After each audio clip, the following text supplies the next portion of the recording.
Yeah, this intentions bit were. here, Akhi, is a huge point, because I'll be honest, when I started, practicing, I think when I was like 17, 18, I started more as like a hardline Salafist. And that had its positives and negatives. The positives were like this, this focus on the hadith, and this, or is it authentic or is it not? That was actually really good, because it made you realize that there was hadith that were not authentic, and there were hadith that were really authentic, and that there were hadith that were in the middle somewhere, like Hasan or Hasan al-Ghayri, and they gave me literacy when it comes to the hadith and stuff, and cognizance of the different grades of hadith. Obviously, the movement, I'm not talking here, we're here talking about neo-Salafism, right? The Salafi way is the way of the companions and stuff, but the neo-Salafism has its positives and negatives. So neo-Salafism, like the trend and the movement, one of the negatives of it for me personally was it didn't have, for me anyway, growing up, there wasn't a focus on Tazkiyah. There was not a focus on Tazkiyah, in the sense that, like, when you're trying to deal with the situation, or muhasabat al-nafs, the issues like accountability of the self, or doing tahara of the qalb, or removing the impediments from the heart. Of course, Ibn al-Qayyim al-Jawziyah and others who are Salafi minded, right, like student of Ibn Taymiyyah, have written extensively and excellently about these topics. But in terms of like modern application, it wasn't there for me as a young, at the time, Salafi, like hardline Salafi, neo-Salafi, like as a 17, 18-year-old.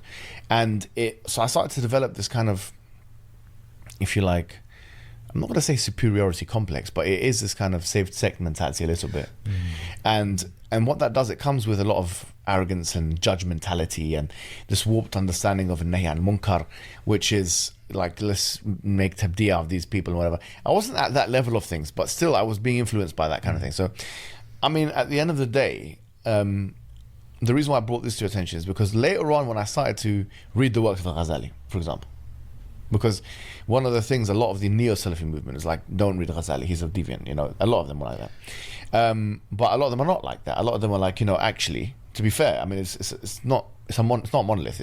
It's a diverse group of people, just like any other sect, just like Sufis. You have extremist Sufis, and you have a very moderate, or you've got people that are more like, they don't indulge in the bid'ahs and the whatever they do.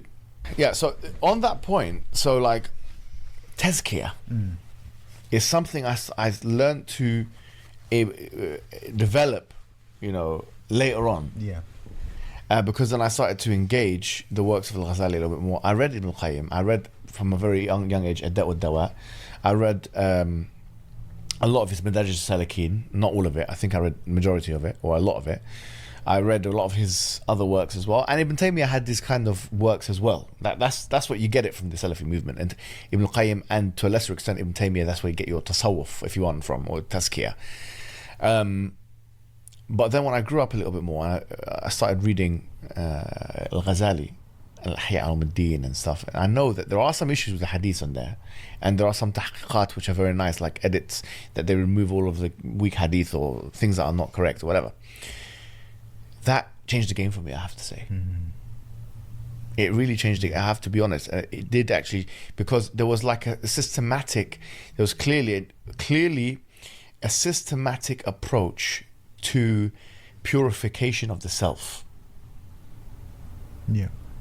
And some brothers that I met as well they had systems that, mashallah, excellent systems, whereby you'd focus, for example, on like let's say, for example, Tazkiyah. You remove the 7 organs. This is mentioned by Al-Ghazali, like the 7 organs. He mentions it at Al-Muddin, which are like the 7 things which lead to the heart. So the eyes, the tongue, which is like speaking, and the touching and hitting, walking, hearing, and the stomach, and the private parts.